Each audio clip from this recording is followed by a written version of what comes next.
नमस्कार, NB news देख रहे हैं आप। मैं हूं मोहित चौधरी और आप सभी का स्वागत है राष्ट्रीय धर्म में। शुरुआत करें, लेकिन उससे पहले एक बड़ी खबर आ रही है, सीधा रुख उसी का करते हैं। आपको बता दें कि इस वक्त की सबसे बड़ी खबर आपकी टीवी स्क्रीन पर आने जा रही है। जिस तरीके से लगातार उत्तराखंड में एक सियासी संकट की बातें कही जा रही थी, उनके बाद में अब एक बड़ी खबर यह कि मुख्यमंत्री तीरथ सिंह रावत कभी भी इस्तीफा दे सकते हैं। इस वक्त की बड़ी खबर आपकी टीवी स्क्रीन पर, कभी भी इस्तीफा दे सकते हैं मुख्यमंत्री तीरथ सिंह रावत मुख्यमंत्री पद से इस्तीफा दे सकते हैं। इस वक्त की बड़ी खबर आपकी टीवी स्क्रीन पर, बीजेपी अध्यक्ष से मुलाकात के बाद में ये संकेत मिले हैं। इस वक्त की बड़ी खबर आपकी टीवी स्क्रीन पर एनबी न्यूज आप तक पहुंचा रहा है। आपको बता दें कि मुख्यमंत्री रावत ने इस्तीफा देने की पेशकश की है और सूत्रों के हवाले से जो जानकारी मिली है, सीएम रावत के काम से सीएम रावत से आला कमान नाराज है और आला कमान की नाराजगी पर ही इस्तीफा देने की पेशकश मुख्यमंत्री तीरथ सिंह रावत ने की है। इस वक्त की बड़ी खबर आपकी टीवी स्क्रीन पर एएनबी न्यूज आप तक पहुंचा रहा है। इससे पहले आपको बता दें कि इससे पहले आला कमान की नाराजगी का खामियाजा त्रिवेंद्र सिंह रावत भी चुका चुके हैं। उन्हें अपनी सीएम का जो पद खोना पड़ा था, एक बार फिर से तस्वीरें लगभग उसी तरह की देखने को मिल रही हैं। इस बार आलम यह है कि दिल्ली में पेशी है और दिल्ली में जेपी नड्डा से मुलाकात के बाद ये नाराजगी देखने को मिल रही है। इस वक्त की बड़ी खबर आपकी टीवी स्क्रीन पर। आपको बता दें कि बैठक के बाद में जब तीरथ सिंह रावत से बातचीत करने की कोशिश की गई तो उन्होंने कहा कि आगामी विधानसभा चुनावों को लेकर और उपचुनाव को लेकर बातचीत की गई है, लेकिन उनके चेहरे से देखकर अंदाजा लगाया जा सकता था कि कड़ी फटकार उनको लगी है और उस फटकार का नतीजा शाम होते होते तक ही दिखने लगा है। आलम यह है कि तीरथ सिंह रावत ने इस्तीफा देने की पेशकश की, लेकिन अब खबर यह सामने आ रही है कि कभी भी किसी भी वक्त वो मुख्यमंत्री पद से इस्तीफा दे सकते हैं। इस वक्त की बड़ी खबर आपकी टीवी स्क्रीन पर। आपको बता दें कि बीजेपी का आज तक कोई मुख्यमंत्री उत्तराखंड में 5 साल का कार्यकाल पूरा नहीं कर पाया है और अब जो बयान सामने आए हैं, जिस तरह की तस्वीरें सामने आ रही हैं, उससे अंदाजा यही लगाया जा रहा है कि हो सकता है कि इस बार तीरथ सिंह रावत भी अपना कार्यकाल पूरा ना कर पाए।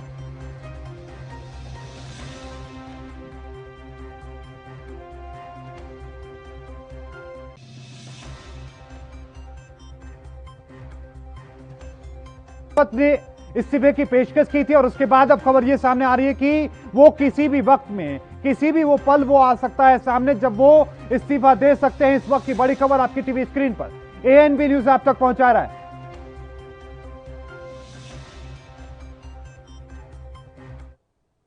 उत्तराखंड में तमाम सियासी दल 2022 की चुनाव तैयारियों में जुट चुके हैं। चुनावी तैयारी वहां पर लगातार जारी है, लेकिन बीजेपी अभी भी परेशानी से जूझ रही है कि आखिरकार उत्तराखंड में अब कौन सा मुख्यमंत्री बनाया जाए, किसे मुख्यमंत्री बनाया जाए, क्योंकि अब जो खबर सामने आ रही है उसे सुनने के बाद हर किसी के होश उड़ चुके हैं। उत्तराखंड के मुख्यमंत्री तीरथ सिंह रावत दिल्ली दरबार में हैं और उन्होंने बीजेपी के राष्ट्रीय अध्यक्ष जेपी नड्डा से मुलाकात की और कहा कि आगामी चुनावों को लेकर चर्चा की गई है, लेकिन उदास चेहरे को देखकर लगता है कि आलाकमान ने भारी फटकार मुख्यमंत्री तीरथ सिंह रावत को लगाई है। विपक्ष लगातार आरोप लगा रहा था कि उत्तराखंड का मुख्यमंत्री बदलने वाला है, लेकिन अब खुद तीरथ सिंह रावत ने मुख्यमंत्री पद से इस्तीफा देने की पेशकश कर दी है, जिसके बाद उत्तराखंड में एक बार फिर से सियासी उबाल है और इसी के साथ में कांग्रेस बीजेपी पर हमलावर है। लेकिन इसके साथ ही आपको यह बता दें कि आज तक उत्तराखंड में बीजेपी का कोई भी मुख्यमंत्री अपना पूरा कार्यकाल नहीं कर पाया। लेकिन साथ में आपको यह भी बताते चले कि जिस तरह की स्थिति बार बार देखने को उत्तराखंड में मिलती है, उसी तरह की स्थिति एक बार फिर से देखने को मिल सकती है, क्योंकि जो बयान अब सामने आ रहे हैं, जो खबरें सूत्रों के हवाले से सामने आ रही कि किसी भी वक्त तीरथ सिंह रावत मुख्यमंत्री पद से इस्तीफा दे सकते हैं।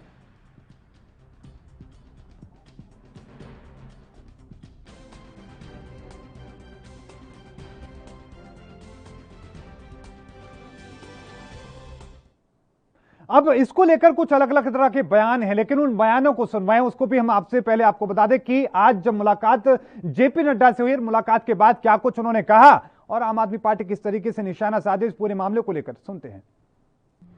राष्ट्रीय अध्यक्ष जी मुख्यमंत्री से मिलना हुआ और आगामी चुनाव को लेकर के बातचीत हुई है। किस तरह हमको उत्तराखंड के अंदर विकास करना है और केंद्र सरकार के द्वारा जो योजनाएं हैं उनको धरातल पर उतारना है। प्रदेश सरकार की ओर से बहुत सारे काम इस समय हम लोग किए हैं, तो उनको जनता तक ले जाने की बात। देखिए, मैं ये नहीं कहता विपक्ष क्या कर रहा है क्या नहीं कर रहा, ये उसका अपना काम है। और विपक्ष कहीं भी जनता के सामने है नहीं, जनता नकारा है। बाकी रही तो ये विषय अभी चुनाव आयोग का है और चुनाव आयोग है, जब भी वो जैसा भी निर्णय लेगा चुनाव आयोग को करना है, होगा नहीं होगा ये सारा चुनाव के उसमें है।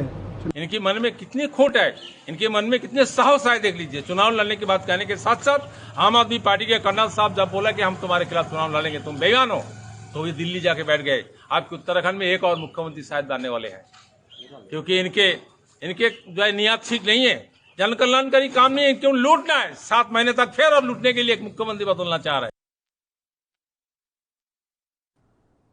तो बयान आपने सुने, लेकिन साथ में तस्वीरें वो देखने को किसी वक्त मिल सकती हैं। जिस तरीके से लगातार खबरें सामने आ रही हैं, जिस तरीके से अब मुख्यमंत्री तीरथ सिंह रावत ने जो दावा किया है, जो बात उन्होंने कही है, पेशकश की है इस्तीफा देने की, उसके बाद किसी भी वक्त वो तस्वीरें देखने को मिल सकती है कि उन्हें इस्तीफा देना पड़ जाए, वो इस्तीफा देते नजर आए। लेकिन साथ में वो तस्वीरें भी याद करनी जरूरी है कि इससे पहले किस तरीके से बीजेपी में इस तरह की तस्वीरें पहले भी देखने को मिली हैं। त्रिवेंद्र सिंह रावत का हम जिक्र करना चाह रहे हैं कि किस तरीके से उस वक्त भी कमोबेश इसी तरह के हालात थे और वहां पर किस तरीके से उनका इस्तीफा दिलाया गया था। उसके बाद तीरथ सिंह रावत को जिम्मेदारी मिली थी, कोशिश ये थी कि वो अपना जो कार्यकाल है वो सही तरीके से जो बाकी का बचा है उसे पूरा करेंगे। लेकिन साथ में अब तस्वीरें जो सामने आ रही हैं, अब लग रहा है कि वो इस समय को भी पूरा नहीं कर पाएंगे, क्योंकि जिस तरह की पेशकश उन्होंने इस्तीफे की है और जिस तरीके की नाराजगी की खबरें सूत्रों के हवाले से मिल रही हैं, लग रहा है कि वो आज या फिर कल सुबह तक इस्तीफा दे सकते हैं या फिर किसी भी वक्त वो तस्वीरें सामने आ सकती हैं। लेकिन आपको यह भी बताते चले कि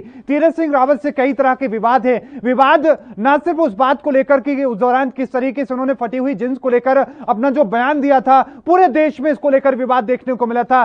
कांग्रेस ने इसको लेकर जोरदार हमला किया था, तमाम विपक्षी दलों ने जोरदार हमला किया था। लेकिन साथ में जो कुंभ को लेकर जो घोटाले की बातें कही जा रही थी कि कोविड टेस्ट के दौरान किसी तरह के कथित घोटाला हुआ है, किसी तरह का फर्जीवाड़ा हुआ है, वो तमाम तरह के जो विवाद है वो भी जुड़े। लेकिन उसके बाद जो विवाद और ज्यादा बढ़ा वो इस बात से बढ़ा कि इन्होंने कहा कि ये काम जो हुआ है, ये जो पूरा मामला है मेरे दौरान का नहीं है, ये मेरे से पहले का है। और उसके बाद त्रिवेंद्र सिंह रावत के द्वारा जो बयान सामने आए, उसके बाद से लगातार जो खटपट के इशारे दिखने लगे थे। लेकिन अब सबसे महत्वपूर्ण बात यह कि इसके अलावा अब जो बीजेपी का चिंतन शिविर चल रहा था और बीजेपी के चिंतन शिविर के जो पूरा होने के तुरंत बाद ही उन्हें दिल्ली बुला लिया गया। और इसके अलावा कुछ और भी कार्यक्रम थे जहां पर मुख्यमंत्री को जाना था, लेकिन दिल्ली से बुलावा आने के बाद वो तुरंत दिल्ली पहुंचे। और उसकी मुलाकात के बाद जिस तरह के बयान आज सामने आया है, और ये बयानों को सुनने के बाद बीजेपी में जरूर एक और बड़ा झटका लगा होगा। लेकिन साथ में तस्वीरें इस बात को लेकर भी कि किस तरीके से उन्होंने पेशकश की है इस्तीफे की,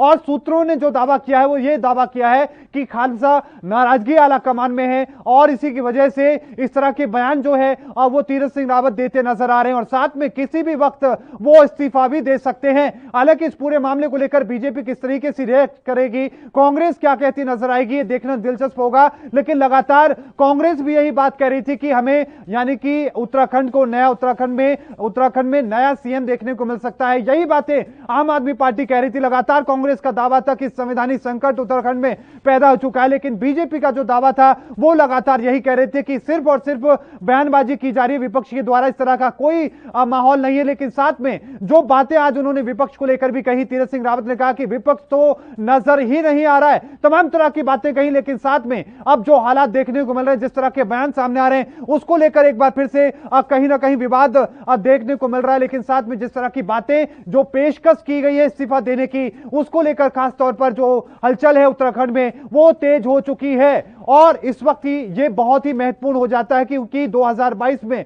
विधानसभा चुनाव है और इसी को लेकर तमाम जो राजनीतिक दल हैं वो तैयारियों में जुटे हैं। खुद बीजेपी की हम बात करें, चिंतन शिविर कर रही है और इसके साथ में तमाम जो आला जो नेता हैं वो वहां पर पहुंच रहे हैं और उनको मार्गदर्शन देने की कोशिश में जुटे हैं। लेकिन साथ में बीजेपी का चिंतन शिविर जैसे ही खत्म होता है, तुरंत उनको दिल्ली से बुलावा आता है और दिल्ली में उनकी मुलाकात बीजेपी के राष्ट्रीय अध्यक्ष जेपी नड्डा से होती है। और तस्वीरें ये सामने आती है कि उनकी नाराजगी है है आला कमान नाराज है और किन मुद्दों को लेकर नाराज है, आखिरकार ये समझना अभी बाकी है। लेकिन ये साफ है कि जिस तरह के जो बयान शुरुआत में आए या फिर जिस तरीके से अभी महाकुंभ में जिस तरह की तस्वीरें देखने को मिली, कोरोना की स्थिति को लेकर जो कदम उठाए गए या फिर हाल ही में जिस तरह के बयान आए या आपस में जिस तरीके से पूर्व सीएम की बात करें या मौजूदा सीएम की बात करें, दोनों के जो बयान थे वो आपस में टकराव की स्थिति पैदा करते नजर आ रहे थे। तमाम तरह की बातें हैं। और इस बीच एक और बड़ी खबर उत्तराखंड से सीधा रुख उसी का करते हैं। आपको बता दें कि इस वक्त की एक और बड़ी और महत्वपूर्ण खबर आपकी टीवी स्क्रीन पर उत्तराखंड से। तीरथ सिंह रावत ने जेपी नड्डा को इस्तीफा भेज दिया है। इस वक्त की बड़ी खबर, संवैधानिक कारणों का हवाला देते हुए अपना इस्तीफा सौंप दिया है। यह बड़ी और महत्वपूर्ण खबर आपकी टीवी स्क्रीन पर। जनप्रतिनिधि कानून की धारा 151A के तहत में उन्होंने अपनी बात कही है। इस वक्त की बड़ी और महत्वपूर्ण खबर आपकी टीवी स्क्रीन पर। मैं मुख्यमंत्री पद से इस्तीफा देता हूं। तीरथ सिंह रावत का यह बयान भी आ चुका है। नए सीएम के तौर पर धन सिंह और सतपाल महाराज के नाम सबसे ऊपर है। मुख्यमंत्री पद की रेस में रितु खंडूरी और पुष्कर धामी का नाम भी शामिल है। इस वक्त की बड़ी और महत्वपूर्ण खबर आपकी टीवी स्क्रीन पर एएनबी न्यूज आप तक पहुंचा रहा है। तीरथ सिंह रावत ने जेपी नड्डा को इस्तीफा भेज दिया है। अब तक कयास सिर्फ ये लगाए जा रहे थे, जो सूत्रों ने दावा किया था कि वो किसी भी वक्त इस्तीफा दे सकते हैं, और सूत्र एक बार फिर से जो सच साबित हुए हैं, उन्होंने इस्तीफा दे दिया है। हालांकि जो कारण उन्होंने बताया है वो अलग बताया जा रहा है कि आला कमान खासा नाराज था और यही वजह है, इस नाराजगी की वजह से ही मुख्यमंत्री तीरथ सिंह रावत को इस्तीफा देना पड़ा है। इस वक्त की बड़ी खबर आपकी टीवी स्क्रीन पर एएनबी न्यूज आप तक पहुंचा रहा है उत्तराखंड से, जहां पर एक और उत्तराखंड को मुख्यमंत्री मिलने वाला है। कौन आखिरकार वो मुख्यमंत्री होगा, लेकिन उससे पहले सवाल ये कि आखिरकार तीरथ सिंह रावत ने जिस तरीके से इस्तीफा दिया है, जिस तरह की फटकार की तस्वीरें शाम से ही सामने आ रही थी, जिस तरह की मुलाकात उनकी हुई थी, जेपी नड्डा की मुलाकात के बाद से ही लगातार ये दावे किए जा रहे थे कि किस तरीके से उत्तराखंड में जो मुख्यमंत्री हैं उनसे आला कमान नाराज है। किन कारणों से नाराज है वो स्थिति अभी साफ नहीं हुई, लेकिन ये साफ हो गया है कि उन्होंने इस्तीफा सौंप दिया है, इस्तीफा जेपी नड्डा को भेज दिया है। और अब रितु खंडूरी का नाम भी मुख्यमंत्री पद की रेस में सबसे ऊपर देखा जा रहा है। तमाम कई बड़े चेहरे हैं जिनको देखा जा रहा है, लेकिन देखना दिलचस्प होगा कि आखिरकार अब उत्तराखंड की जो विपक्षी दल है उनका किस तरह का रुख देखने को मिलेगा। ये बड़ी और महत्वपूर्ण खबर आपकी टीवी स्क्रीन पर एएनबी न्यूज आप तक पहुंचा रहा है। जनप्रतिनिधि कानून की धारा 151A के तहत में उन्होंने कहा है कि इसके तहत संवैधानिक संकट है और मैं इस वजह से इस्तीफा दे रहा हूं। लेकिन साथ में आपको वो बयान कांग्रेस का याद दिलाएंगे कि कांग्रेस ने किस तरीके से लगातार बीते कई हफ्तों से ये दावा कर रही थी कि उत्तराखंड में संवैधानिक संकट पैदा हो चुका है। लगातार ये बातें कही जा रही थी, लेकिन बीजेपी इन तमाम बातों को मना कर रही थी और इसको लेकर पलटवार कर रही थी। लेकिन तस्वीर वही, तीरथ सिंह रावत ने इस्तीफा दे दिया। इस वक्त की बड़ी खबर आपकी टीवी स्क्रीन पर एएनबी न्यूज आप तक पहुंचा रहा है।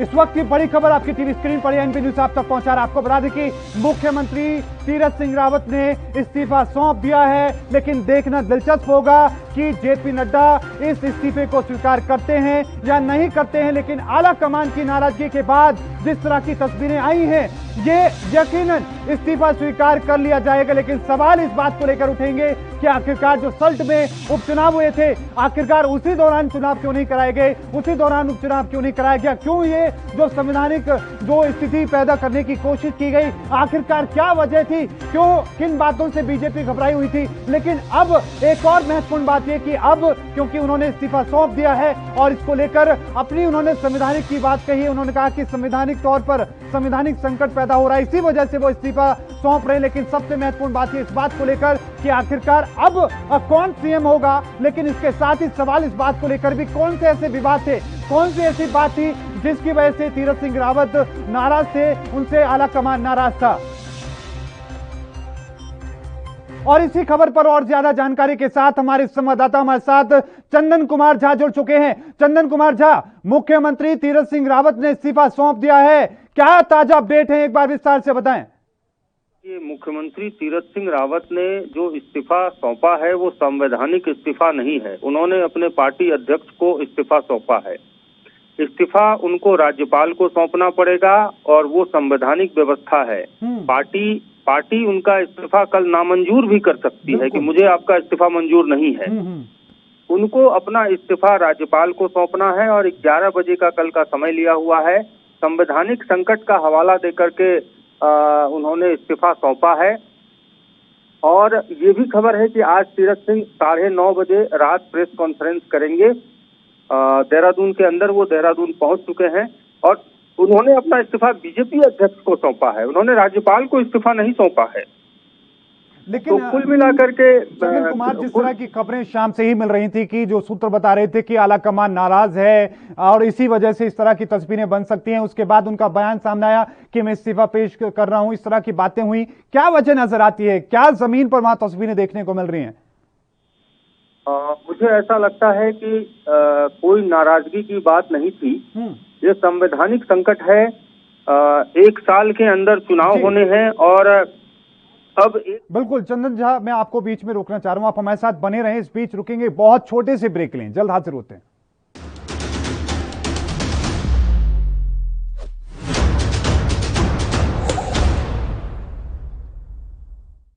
और ब्रेक के बाद एक बार फिर से आपका स्वागत है। खबर वही कि किस तरीके से इस्तीफा पेश किया गया है, लेकिन साथ में देखना दिलचस्प होगा कि आखिरकार बीजेपी आलाकमान इसको स्वीकार करते हैं या नहीं। चंदन कुमार झा हमारे साथ लगातार बने हुए हैं। और चंदन कुमार झा, विपक्ष लगातार यही बातें कह रहा था कि संवैधानिक संकट उत्तराखंड में पैदा हो रहा है, बीजेपी लगातार इनकार करती रही। दरअसल किसी भी राज्य में ये व्यवस्था होती है कि अगर 1 साल के अंदर उस राज्य में विधानसभा के चुनाव हैं तो अमूमन उस राज्य के अंदर मध्यावधि जो इलेक्शन है, बीच में एक सीट के लिए इलेक्शन जो है वो नहीं कराया जाता है। अभी उत्तराखंड में सल्ट विधानसभा में चुनाव हुआ था, उसमें मुख्यमंत्री के पास मौका था, लेकिन उस समय भाजपा आला कमान ने उनको प्रत्याशी के रूप में नहीं उतारा। अब संवैधानिक संकट को भाजपा आला कमान या उसके थिंक टैंक माने जाने वाले अमित शाह नहीं समझ पाए, जेपी नड्डा नहीं समझ पाए और उनकी इस नासमझी के कारण उत्तराखंड में ये संवैधानिक संकट उत्पन्न हो गया है और तीरथ सिंह रावत को इस्तीफा देना पड़ रहा है। लेकिन बड़ी बात यह है कि ये इस चीज को, ये जो संवैधानिक संकट हुआ है, इसको ये पश्चिम बंगाल से जोड़ के देख रहे हैं, क्योंकि कहीं ना कहीं ममता बनर्जी और भारतीय जनता पार्टी के रिश्ते अच्छे नहीं हैं। अगर यही संवैधानिक संकट उत्तराखंड में होते हैं कि कोविड के समय में हम चुनाव नहीं करा सकते और चुनाव आयोग अगर बंगाल में भी ये कह देता है कि हम यहाँ भी चुनाव नहीं करा सकते, कोविड का समय है, तो संभव है कि पश्चिम बंगाल में मुख्यमंत्री की भी कुर्सी जा सकती है, मुख्यमंत्री की जो कुर्सी है वो भी वहां पर खतरे में पड़ सकती है। लेकिन चंदन कुमार झा, क्योंकि जब उन्होंने इस्तीफा पेश किया है, भेज दिया है और स्वीकार कर लिया जाता है, कौन से ऐसे बड़े चेहरे होंगे जो सीएम पद की रेस में सबसे ऊपर होंगे? रितु खंडूरी का नाम लगातार सामने आ रहा है, क्या उनका अपना रहा है इस समय? कल नरेंद्र तोमर पर्यवेक्षक के तौर पर देहरादून आ रहे हैं। वो नरेंद्र तोमर ये तय करेंगे कि पार्टी विधायकों के साथ बैठक करके विधायक दल का नेता चुनेंगे और जेपी नड्डा को उसका नाम भेजेंगे। ये पूर्ण रूप से जो इसमें नाम सामने आ रहा है, बड़े नेताओं में बीजेपी के साथ बड़े नेताओं में इस वक्त सतपाल महाराज हैं जो विधायक हैं, बड़ा चेहरा है उनका। सतपाल महाराज जी। पुष्कर सिंह धामी है, बड़ा चेहरा है और त्रिवेंद्र जी लगातार जो आगे बढ़ाते आए हैं, अपने ही सरकार के मंत्री को लगातार बढ़ाते आए हैं। तो निश्चित रूप से 3-4 महत्वपूर्ण चेहरे हैं, लेकिन कल नरेंद्र तोमर जब यहाँ पर ऑब्जर्वर बन के आएंगे और वो नेता चुनेंगे, तभी उनकी रिपोर्ट भाजपा आला कमान को जाएगी और वहां से मुख्यमंत्री तय किया जाएगा। लेकिन चंदन कुमार झा, क्योंकि हाल ही में अब क्योंकि विधानसभा चुनावों को बहुत ज्यादा वक्त नहीं बाकी बचा है, 2022 की तैयारी तमाम राजनीतिक दल कर रहे हैं, इससे बीजेपी पर क्या फर्क पड़ेगा, क्या असर देखने को मिलेगा, उत्तराखंड की जनता पर क्या प्रभाव पड़ेगा? निश्चित रूप से एक नेगेटिव छवि जो है, नकारात्मक छवि, वो उत्तराखंड की जनता पर त्रिवेंद्र सिंह रावत के हटने के बाद ही हो गई थी।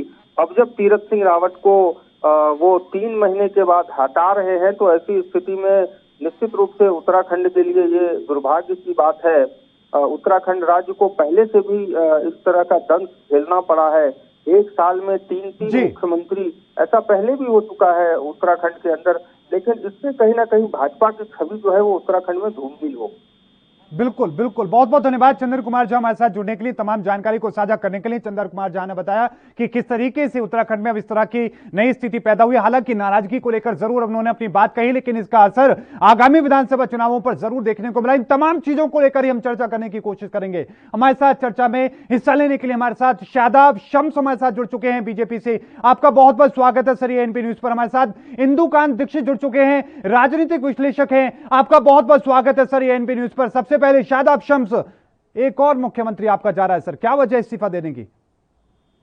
देखिए, मुझे लगता है कि दिक्कतें तो हैं, कहीं न कहीं हम लोग की लगातार परेशानियों में इस तरह का संवैधानिक संकट सामने आ गया है। और मुझे नहीं कह सकता हूँ कि इस पूरे मामले में जिस तरह से लगातार ये चीजें सामने आ रही है कि अब चुनाव नहीं हो पाएगा, चुनाव की दिक्कतें हैं, और जिस चैलेंज से आपके यहाँ दिखाया जा रहा है कि इस्तीफा मानिए मुख्यमंत्री जी अपना इस्तीफा हमारी राष्ट्रीय नेता जी को। आला कमान नाराज था, किन बातों से नाराज था? क्या वो उत्तराखंड में जिस तरह की शुरुआत में बयान आए थे वो वजहें थी, या जिस तरीके से कुंभ में कथित तौर पर जो फर्जीवाड़े की बात थी वो एक बड़ी वजह थी, या पूर्व सीएम से जो बयानबाजी का जो दौर चल रहा था, वजह क्या थी सर? देखिए, इसमें कोई वजह नहीं थी।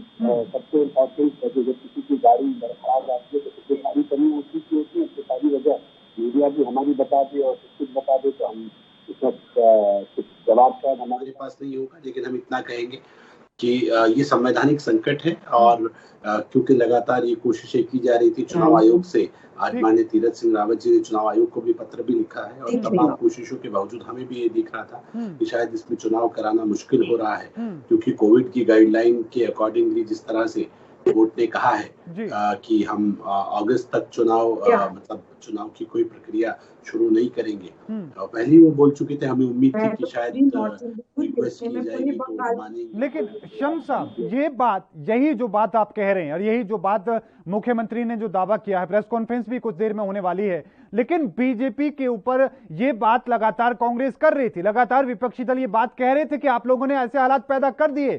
सल्ट उपचुनाव हुआ था, तब कहां थे आप लोग?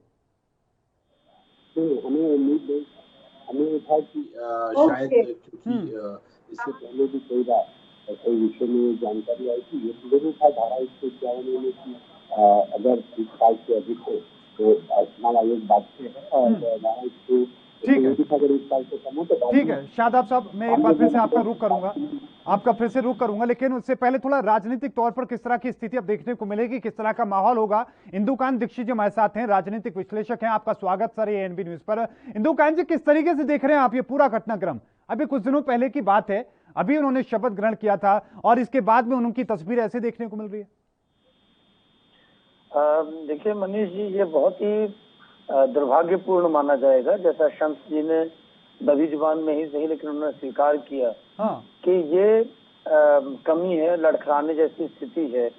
और वास्तविकता देखिए यही है कि भाजपा जैसी पार्टी जो विश्व की सबसे बड़ी पार्टी अपने को क्लेम करती है और एज ऑफ नाउ है भी, और देश की केंद्रीय सत्ता में है पिछले लगभग 6.5 साल से, जिस मेजॉरिटी के साथ आप देखें 57 सीटों के साथ उत्तराखंड में जनता ने उनको सिरमौर बनाया, वहां पे आप पहले तो अपने मुख्यमंत्री को बदलते हैं और ऐसे समय में बदलते हैं कि मार्च में आप बिना किसी तैयारी के एक ऐसे व्यक्ति को, अपने एक ऐसे नेता को शपथ ग्रहण कराते हैं नए मुख्यमंत्री के तौर पे, जिसको उपचुनाव लड़ना है, वो विधायक नहीं था। अब आपको क्या इतनी बड़ी पार्टी होने के बाद इतना एहसास या ज्ञान, सामान्य ज्ञान नहीं था कि ऐसी स्थितियां बन सकती हैं कि इनको उपचुनाव जो लड़ना है अगले 6 महीने के अंदर? इंदुकांत दीक्षित जी, ये जानबूझकर किया गया था, ये इसलिए किया गया था कि 2022 में जब हमसे उपलब्धियां पूछी जाएंगी या बताई जाएंगी, हम एक दूसरे सीएमओ के ऊपर ठीकरा फोड़ेंगे। नहीं, देखिए केंद्रीय नेतृत्व तो वही भाजपा जैसी पार्टी जो इतनी बड़ी पार्टी है इस ढंग की मूर्खतापूर्ण काम नहीं कर सकती है। ये निश्चित तौर पे बहुत बड़ा एक जो कहेंगे कि चूक। मैं ये इसलिए कह रहा हूँ इंदुकांत जी, जिस तरीके से हमने देखा जो कथित फर्जीवाड़े की बातें हैं कोविड टेस्ट के दौरान, उसको लेकर त्रिवेंद्र सिंह रावत ने क्या कहा, तीरथ सिंह रावत ने क्या कहा, उन दोनों के बयानों को सुनिए सर। वो एक दूसरे पर आरोप लगाते नजर आ रहे हैं। वो कह रहे हैं कि ये काम मेरे वक्त का नहीं है, ये पुरानी सरकार का है जी। वो बिल्कुल ठीक कर रहे हैं मनीष जी, लेकिन आप कि अल्टीमेटली इसमें लूजर कौन होगा? बिल्कुल बीजेपी। इसमें लूजर बीजेपी पार्टी होगी, और बीजेपी पार्टी इतना अनुशासन प्रिय पार्टी मानी जाती रही है और जिसके पास इतनी जबरदस्त मेजोरिटी है, तो इस सरकार में तो कोई डिबेकल या गिरने की या विधायकों के दल बदल से सरकार अस्थिर होने की बात की नहीं। तो आप ऐसे में एक सीएम को हटाते हैं और दूसरे सीएम को ऐसा लाते हैं जिसका चुनाव जीत कर वापस विधानसभा में आना बहुत कठिन था। बिल्कुल आकलन न किया हो यह असंभव है। बिल्कुल। शादाब शम्स जी कुछ कहना चाह रहे हैं, लेकिन उनसे पहले कांग्रेस का रुख कर लेते हैं। सुजाता पॉल जी हमारे साथ जुड़ चुकी हैं कांग्रेस से। आपका बहुत बहुत स्वागत है मैम एएनबी न्यूज में। उत्तराखंड को एक और नया सीएम मिलने वाला है, इस्तीफा सौंप दिया गया है, हालांकि स्वीकार होगा या नहीं होगा इस पर फैसला बाकी है। जी मैं तो भाजपा को बधाई देना चाहती हूँ और शादाब शम्स जी को बहुत बहुत बधाई, क्योंकि इन्होंने रिकॉर्ड को कायम रखा है। पिछली बार भी 3 सीएम, अब की बार भी 3 सीएम। अभी देखिए ये जानबूझकर इनको लाया गया है और क्योंकि इनको हटाया जाना था और मोदी जी को ये टेस्ट करना था कि उनका मैजिक कितना बना हुआ है, क्योंकि मैजिक तो था ही भाई, इसको तो मानना पड़ेगा।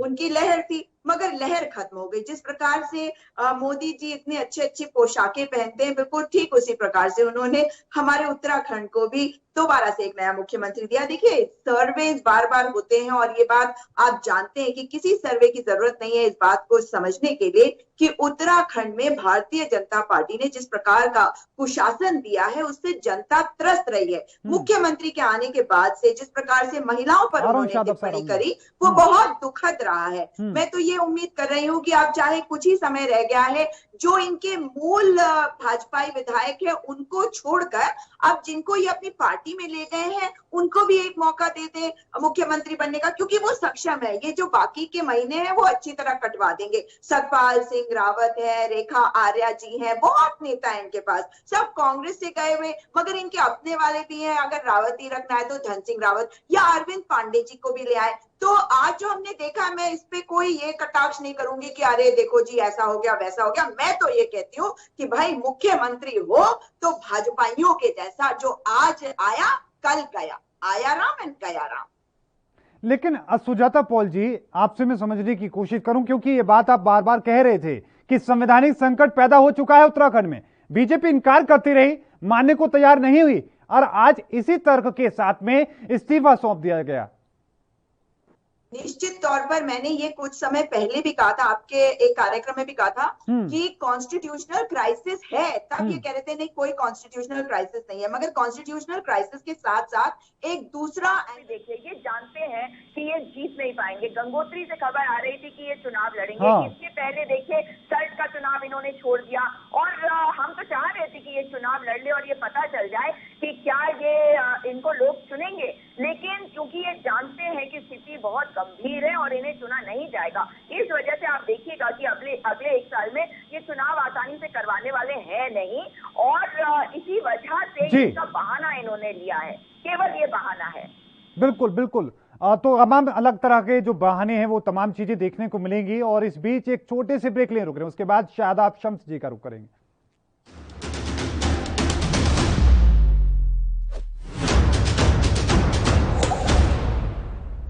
ब्रेक के बाद एक बार फिर से आपका स्वागत है। लगातार चर्चा जारी, हमारे साथ तीनों मेहमान बने हुए। शादाब शम्स जी, रुख में आपका करना चाहूंगा सवाल। आपने तमाम सब लोगों की बातें सुनी, लेकिन सवाल ये होगा कि इससे बीजेपी और ज्यादा इसको झटका लगेगा और ज्यादा नुकसान होगा, 22 में आप लोगों को और ज्यादा नुकसान होगा आज जो फैसला हो रहा है। जी सर, मैं ये कह रहा हूँ कि कोई नुकसान नहीं होगा। जो मुझे लगता है कि अभी दिल्ली दूर है, कांग्रेस बिल्कुल जो मुस्कुराहट कांग्रेस दिखा रही है, जो अपना पहले 10 विधायकों में अपना नेता प्रतिपक्ष चयन नहीं कर पाई, तो कम से कम हम इसकी सुना दे। और सिर्फ तव्वल चल रहा है, अपना अध्यक्ष बना ले और मैदान में आएंगे तो बता देंगे हम। शादाब शम्स जी, उनका तो हादसा था, उनका तो हादसा हुआ है, उसके बाद उनको वक्त लग रहा है। आप तो जानबूझ करके ये बार बार खेल दिखा रहे हैं उत्तराखंड में। संवैधानिक संकट है, कोई बात नहीं, बात करेंगे। मैं कह रहा हूँ जरूर हम आपसे बात करेंगे। अभी क्योंकि मुझे दूसरे चैनल में जाना है, मैं माफी चाहूंगा आपके साथ और अभी आपकी इजाजत लूंगा। नहीं शादाब शम्स जी, इजाजत तो देंगे, लेकिन एक बात समझने की कोशिश मेरी वही कि उत्तराखंड में बीजेपी को नुकसान हो रहा है इससे। बिल्कुल नुकसान हो रहा है और लगातार नीति से परिवर्तन होता है, जो दिक्कतें आती है वो स्वीकार करता है एक परेशानी है और हम लोगों के पास भी आज इस तरह से जवाब देंगे, इस तरह से होना चाहिए।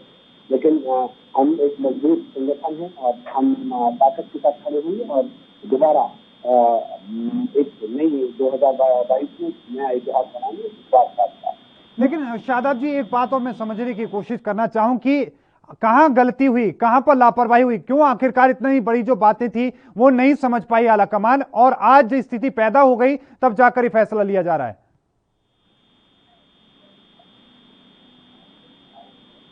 शादाब शम्स जी, उनकी आवाज हम तक नहीं पहुंच पा रही है। कोई बात नहीं, इंदुकांत जी का मैं रुख कर लेता हूं। इंदुकांत दीक्षित जी, अब क्योंकि नुकसान की बातें खुद बीजेपी स्वीकार कर रही है, आपको क्या लग रहा है कि आगामी विधानसभा चुनावों पर और क्या इंपैक्ट पड़ेगा? अब जो सीएम को लेकर, जो अब नए सीएम चाहे कोई भी हो, क्या वो कि एक बार फिर से वो हौसले के साथ लोगों के बीच में बोल पाएगा? एक बात बिल्कुल दुरुस्त है कि इस बार भी जब इनकी सरकार थी तो उन्होंने 3 मुख्यमंत्री बदले और अब भी वही स्थितियां बन रही हैं। तो ऐसे में अगर जनता के पास, जनता इनसे पूछेगी, हर विधानसभा क्षेत्र में पूछेगी कि आखिरकार हमने आपको इतने विधायक, इतनी थम्पिंग मेजॉरिटी दी थी, उसका आपने क्या किया? और इतनी मेजॉरिटी आपने जब देता है तो ये सोच के देता है कि अगर उन्होंने प्राइम मिनिस्टर नरेंद्र मोदी के नेतृत्व में विश्वास व्यक्त किया तो उन्हें निश्चित तौर पर यह उम्मीद रही होगी कि एक स्थायी और स्थिर सरकार चलेगी और सुशासन कायम होगा, और ऐसा शासन कायम होगा जिससे वो शायद निजात पाना चाहते थे पिछले काल। लेकिन अगर कांग्रेस सरकार एक स्थिरता कम से आप स्थिरता दे पाए और तमाम तरह के आरोप प्रत्यारोप लगे, चाहे कुंभ को ले लें, चाहे इसके पहले के जो मुख्यमंत्री थे आपके त्रिवेंद्र सिंह रावत, जो आरोप को आप लें, तो निश्चित तौर पे जो आपने बिल्कुल सही सवाल उठाया कि 7-8 महीने बाद जब आप चुनाव में जनता के सामने जाएंगे तो आप पहले तो किस चेहरे को सामने रखेंगे मुख्यमंत्री जहां पे आपका था, अब किस मुख्यमंत्री को प्रोजेक्ट करेंगे या फिर प्राइम मिनिस्टर के चेहरे पर चुनाव लड़ेंगे, एक बड़ा सवाल है। अगर 5 साल सरकार चलाने के बाद फिर से आप प्रधानमंत्री के चेहरे पर सवाल, अगर आप चुनाव लड़ना चाहेंगे तो निश्चित तौर पर विपक्ष भी सवाल उठाएगा और जबरदस्त आक्रामक तेवर में होगा कि आप 5 साल में एक मुख्यमंत्री का, एक योग्य सुशासन करने वाले मुख्यमंत्री का चेहरा नहीं दे पाए। ठीक है, और मैं आपको बीच में रोक रहा हूं। एक और बड़ी खबर आ रही है उत्तराखंड से जुड़ी है इस वक्त की, एक और बड़ी खबर आपकी टीवी स्क्रीन पर। आपको बता दें कि उत्तराखंड से इस वक्त की बड़ी खबर आपकी टीवी स्क्रीन पर। दिल्ली से देहरादून पहुंच चुके हैं मुख्यमंत्री तीरथ सिंह रावत। एयरपोर्ट से राजभवन जा रहे हैं मुख्यमंत्री, और किसी भी वक्त वो प्रेस कॉन्फ्रेंस करेंगे, और प्रेस कॉन्फ्रेंस में इस्तीफे को लेकर तमाम जो बातें आ रही है सामने, इसको लेकर सफाई देते हुए नजर आ सकते हैं। इस वक्त की बड़ी और महत्वपूर्ण खबर, देहरादून में कल बीजेपी विधायक दल की भी बैठक है। एयरपोर्ट से राजभवन जा रहे हैं मुख्यमंत्री तीरथ सिंह रावत। इस वक्त की बड़ी खबर आपकी टीवी स्क्रीन पर। रात 9:30 बजे का वक्त निश्चित किया गया है, उस वक्त ये बैठक होगी, उसके बाद में प्रेस कॉन्फ्रेंस की जाएगी। इस वक्त की बड़ी खबर, मुख्यमंत्री तीरथ सिंह रावत 9:30 बजे प्रेस कॉन्फ्रेंस करेंगे और इस्तीफा देने की वजह जो है उसको लोगों के सामने रखेंगे, सफाई देते नजर आएंगे कि किस तरीके से फटकार लगी उनको दिल्ली में, किस तरीके से फटकार लगने के बाद वो इस्तीफा दे रहे हैं, या फिर जो संवैधानिक कारण वो बता रहे हैं उसको लेकर वो बात करते नजर आएंगे। लेकिन बड़ी और महत्वपूर्ण खबर आपकी टीवी स्क्रीन पर, वो पहुंच चुके हैं और कुछ ही देर के बाद में प्रेस कॉन्फ्रेंस होगी। और इसी के साथ में कल भी बहुत महत्वपूर्ण दिन उत्तराखंड के लिए, विधायक दल का नेता चुना जाएगा और इसके लिए दिल्ली से भी कुछ नेता वहां पर पहुंचेंगे। इस वक्त की बड़ी और महत्वपूर्ण खबर आपकी टीवी स्क्रीन पर एएनपी न्यूज आप तक पहुंचा रहा है।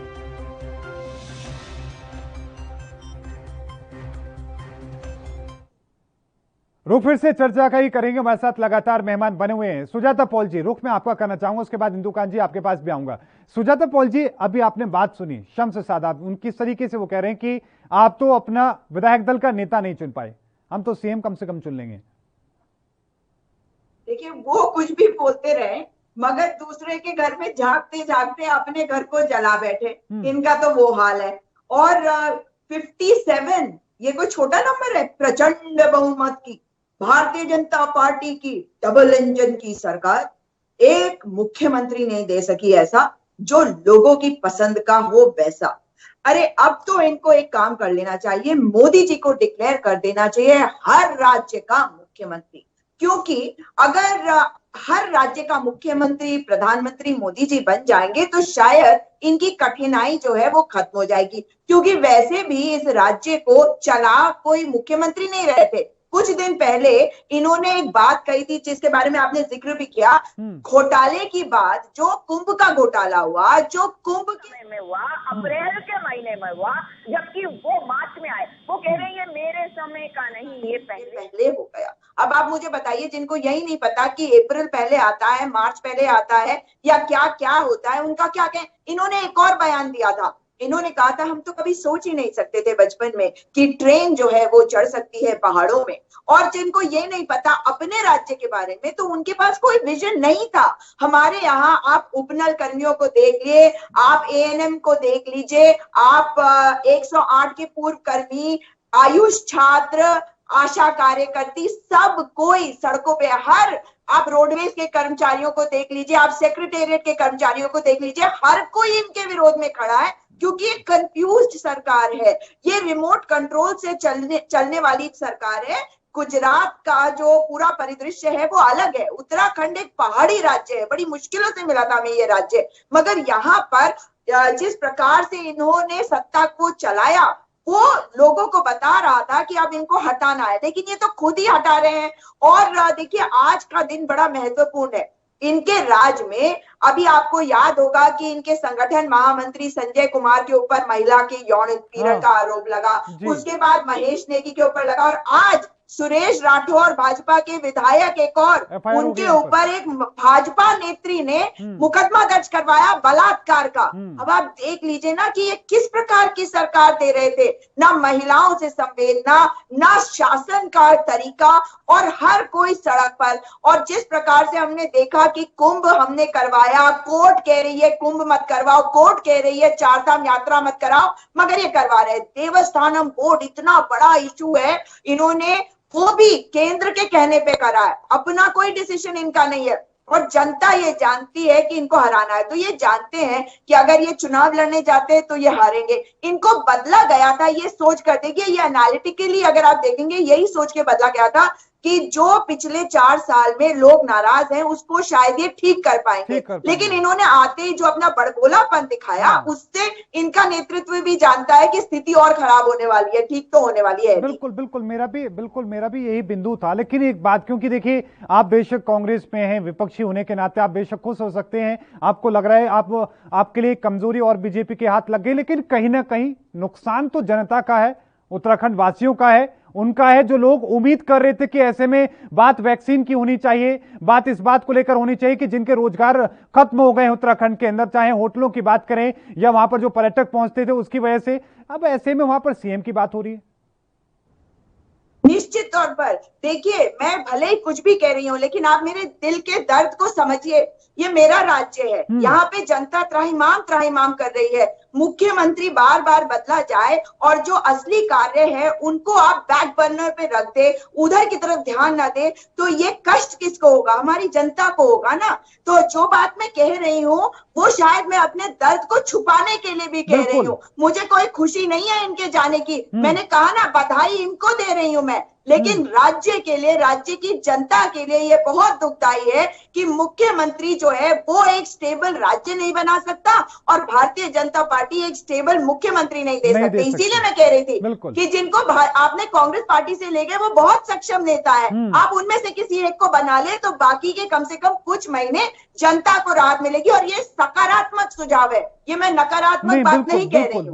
बिल्कुल डॉक्टर इंदुकांत जी, मैं रुख आपका करना चाहूंगा, समझने की कोशिश ये करना चाहूंगा कि जनता के ऊपर इस तरह की जो घटनाएं होती हैं, इस तरीके से जब मुख्यमंत्री बदले जाते हैं, क्या इम्पैक्ट पड़ता है? दूसरा ये कि विधानसभा चुनाव 2022 में होने, क्या ये संभव है कि इनको फिर अभी करा लिया जाए? तो कराने का सवाल ही नहीं उठता है, क्योंकि अगर इस समय आपको याद होगा 2004 में केंद्र में वाजपेयी सरकार थी और उन्होंने अपने जो आम चुनाव थे वो 6 महीने पहले कर दिए थे, उसका क्या हाल हुआ था आपको पता है। और जो भी इनके पास सत्ता 6 महीने और रहनी है, तो निश्चित तौर पर जिसके पास सत्ता 6 महीने कम से कम और है वो पहले नहीं त्यागना चाहेंगे। न तो कोई ऐसा बड़ा माहौल है उनके पक्ष में कि जिस माहौल के चलते उसका फायदा उठाने के लिए वो चुनाव कराएंगे, तो इसकी तो संभावना हमें दूर दूर तक नजर नहीं आती है। अब मुद्दा इस बात का है कि देखिए, जब चुनाव आते हैं, विधानसभा चुनाव, और 5 साल बाद आते हैं, तो जो सरकार पहले से सत्ता में होती है, जो इस केस में भाजपा की सरकार है, उसके तमाम प्रोजेक्ट जो 3 साल के, 4 साल के, 5 साल के होते हैं, हाँ। जो विभिन्न सालों में शुरू किए गए होते हैं, वो इस हिसाब से प्लान करती है सरकारें कि अगले चुनाव के पहले, जो इस बार फरवरी मार्च 2022 में होने हैं, उनके पहले वो प्रोजेक्ट पूरे किए जाते हैं। अब बहुत सारे ऐसे बड़े प्रोजेक्ट होंगे जो जनता के हित के होंगे, जन कल्याणकारी होंगे, उनको पूरा होना है। अब उन प्रोजेक्ट के पूरा होने के पहले अगर सरकार की इस ढंग की अस्थिरता होगी, तो जनता अपने जन कल्याण के कार्यक्रम या अपने बड़ी परियोजनाओं के पूरा होने के बारे में क्या उम्मीद करें? बिल्कुल बिल्कुल।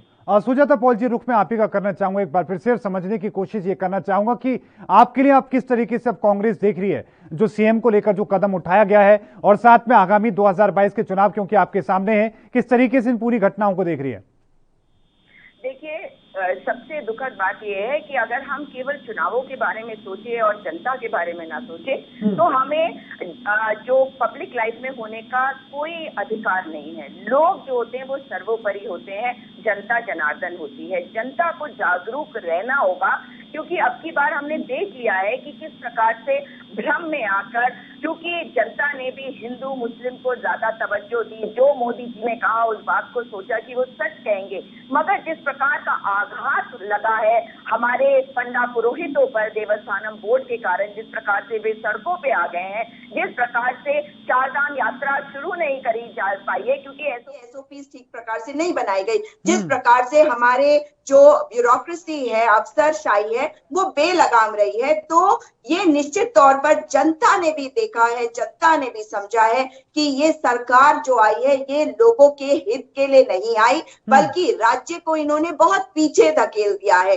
रोजगार ये दे नहीं पाए, पलायन रोक नहीं पाए, जो लोग हमारे स्टेट में वापस आए उनको हम नहीं रोक पाए, और जो और लोग थे, क्योंकि कोरोना काल है तो वो नौकरियों की तलाश में चले गए। रोजगार चरम पर है, स्वास्थ्य व्यवस्थाएं इस वक्त हमारा एकमात्र फोकस होना चाहिए था, और लोगों के हाथों में पैसा होना चाहिए था। दोनों जगहों पे ये फेल हुए हैं। तो कांग्रेस पार्टी केवल वो कर रही है जो जनता चाहती है। जनता का प्रतिनिधित्व इस वक्त विपक्ष कर रहा है, और जनता चाहती है कि ये सरकार की नाकामी जो है ये सामने लाया जाए, क्योंकि वही उनकी समस्याएं हैं। तो जब हम उनकी समस्याओं की बातें कर रहे हैं, तो निश्चित तौर पर अब इस सरकार को जाना होगा ताकि स्थिति सामान्य हो, और हर समय जो ये पूरे देश में ही हो रखा है, आपस में सब लड़ रहे हैं, ये खत्म हो। ये खत्म होना चाहिए। योगेश जोशी जी हमारे साथ जुड़ चुके हैं बीजेपी से।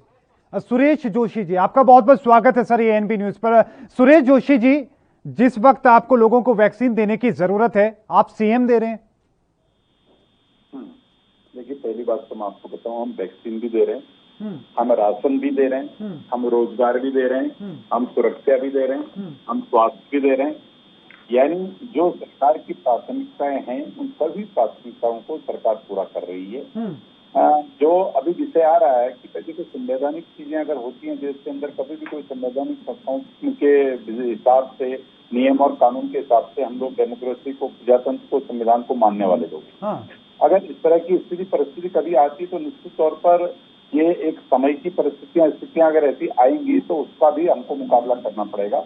इसलिए आज वो दल के लोग हम पे आरोप लगा रहे हैं, तो सबसे पहले तो जो इस प्रदेश के हित की बात कर रहे हैं, वो 10 दिन से दिल्ली में बैठ के क्या कर रहे हैं? उनको इस प्रदेश के हित की बात करनी चाहिए, उनके लोगों को प्रदेश में जाना चाहिए। अगर सरकार की कोई नाकामी है, सरकार कोई गलत काम कर रही है तो बतलाना चाहिए। 10 विधायकों वाली पार्टी, वो तो सर बहुत दिन पहले से ही बात कह रहे थे। नहीं जोशी जी, वो तो बहुत दिनों से कह रहे थे कि संवैधानिक संकट पैदा हो रहा है। मैं आऊंगा आपके पास जोशी जी, दोबारा लौटूंगा, लेकिन एक बहुत छोटे से ब्रेक पर हम जा रहे हैं, जल्द हाजिर होते हैं।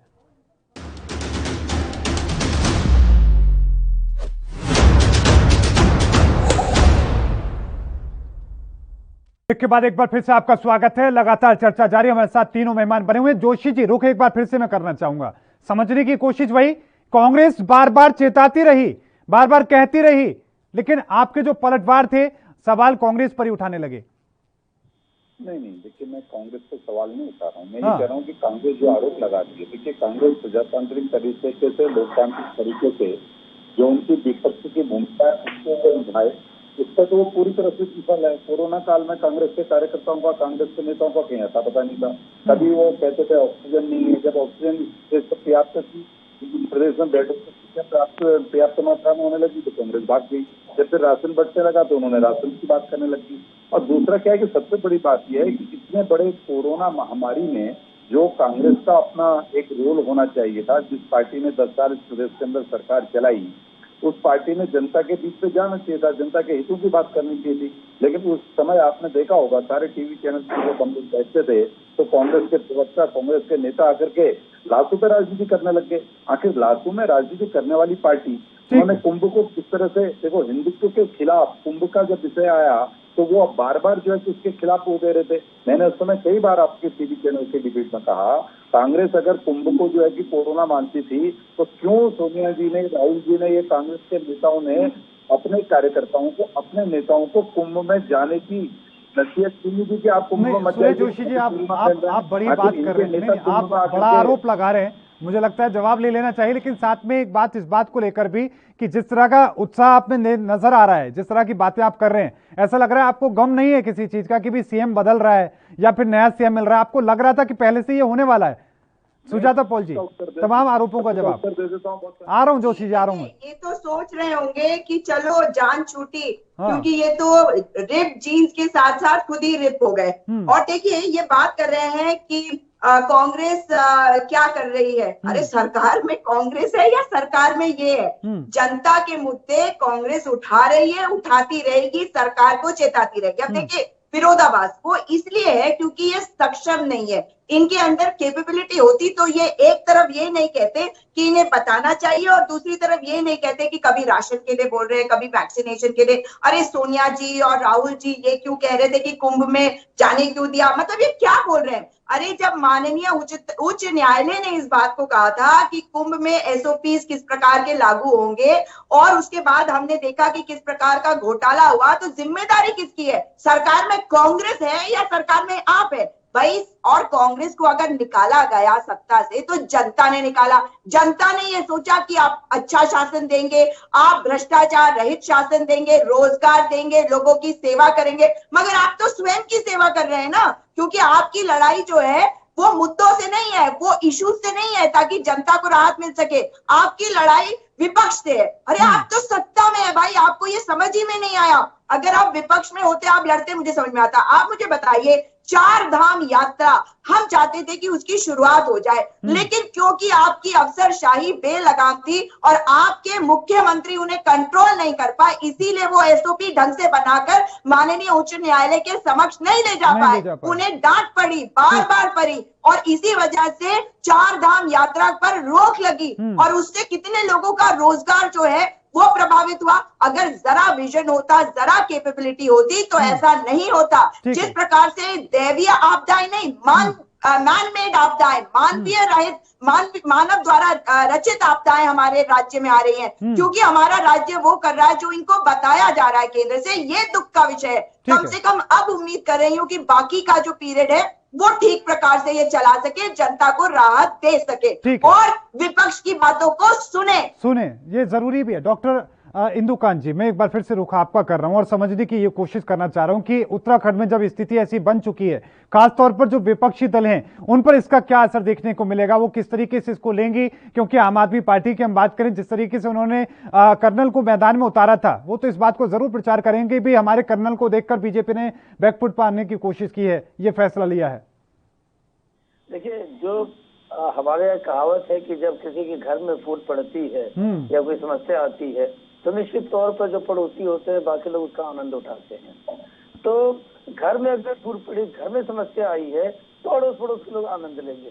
विपक्ष के लिए तो ये गोल्डन अपॉर्चुनिटी है, क्योंकि बनी बनाई चीजें आप 4 साल के बाद कहाँ आप अच्छाई लेकर के अपनी, जो कि देखिए ऐसा नहीं है कि इस 5 साल की सरकार में 4.5 साल में कोई काम नहीं हुआ है, बहुत सारे काम हुए हैं। और सुजाता जी ने ये जो कहा कि केंद्र सरकार चला रही थी, मोदी जी ही चला रहे थे यहाँ की सरकार, मैं भी मानता हूँ, कि केंद्र के ही डिक्टेशन के हिसाब से, केंद्र की तय नीतियों के हिसाब से यहाँ काम हो रहे थे।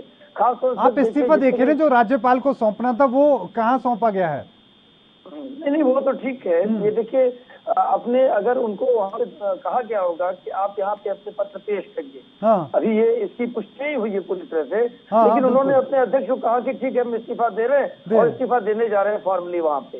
तो ठीक है, इस्तीफा देने भी वो तुरंत जा रहे हैं। लेकिन अभी मुद्दे की बात ये है कि अगर वो इस्तीफा देने जा रहे हैं राज्यपाल को, तो इस भूकंप के लिए जिम्मेदार तो केंद्रीय नेतृत्व ही है, इसमें कोई डाउट नहीं है। और इस परिस्थितियों का फायदा निश्चित तौर पर विपक्ष उठाएगा। लेकिन जैसा अपने जोशी जी ने कहा, विपक्ष के पास भी केवल सत्ता पक्ष की कमियां गिनाने के अलावा कोई अपनी बड़ी बात है, चाहे अपने पिछले 5 साल की सरकार का ले ले या विपक्ष के तौर पे, वो अपने विधायकों को नहीं बचा पाए। इस कोरोना काल में या बाकी समय में उन्होंने क्या बड़ा काम किया, ये दिखाने के लिए उनके पास है, ये जो उनको बताना पड़ेगा। चलिए ठीक है। सुरेश जोशी जी, रुख में आपका करना चाहूंगा, अंतिम कमेंट के रूप में मैं आपके पास आ रहा हूं जोशी जी, और जवाब इस बात को लेके कि लोगों के मन में जो अशांति और जो एक मन में ये था कि भाई बार बार इस तरह की स्थिति बन रही है, उनको लोगों को योजनाएं मिलेंगी, लोगों को काम मिलेगा, लोगों को रोजगार की जो स्थिति उनकी बाधित हुई है, वैक्सीन की जो किल्लत है वो पूरी होगी, ना कि इस तरह की स्थिति और बढ़ेगी। देखिए, मैं पहली बात बहुत संक्षिप्त में 2-3 बातें बोल दूं। जो लोग हम पे आरोप लगा रहे हैं कि आपने रोजगार नहीं दिया, उनको जो है कि रोजगार नहीं, सुरेश जी देखिए आप इस बात को मानेंगे नहीं, कोरोना की वजह से होटल्स बंद रहे, वहाँ जो काम करने वाले लोग हैं वो घर पर रहे, चाहे वो मजदूरी करने वाला आदमी हो या फिर कोई अलग तरह का काम चलाने वाला। आप सुनिए, मैं आपके सारे प्रश्नों का 1 मिनट में जवाब दे देता हूँ, ज्यादा समय नहीं लूंगा। हमारी ये जो 4.5 वर्ष की जो सरकार अभी चल रही है, जो 6 महीना और पूरा करेगी, हमने जो है कि सरकारी क्षेत्र में 30 से 35 हजार रोजगार देने का प्लान जो किया था, उसमें अभी तक 15,000 लोगों को हम प्रवक्ता के रूप में, उच्च हायर एजुकेशन में, पुलिस में, ऐसे करके अलग अलग स्थानों पर जो है कि ये रोजगार दे चुके हैं। और आगे हमारा आने वाला जो 6 महीने का कालखंड है, उसमें सारी हमने समूह गौ से लेकर के सब जगह की हमने व्यवस्था की है। आप कोरोना की बात कर रहे हैं, जिस समय ये वैश्विक महामारी आई थी, इस प्रदेश के अंदर जो है वेंटिलेटर की संख्या कितनी थी? 46 वेंटिलेटर थे, आज 846 हम लोगों ने वेंटिलेटर लगा दिए।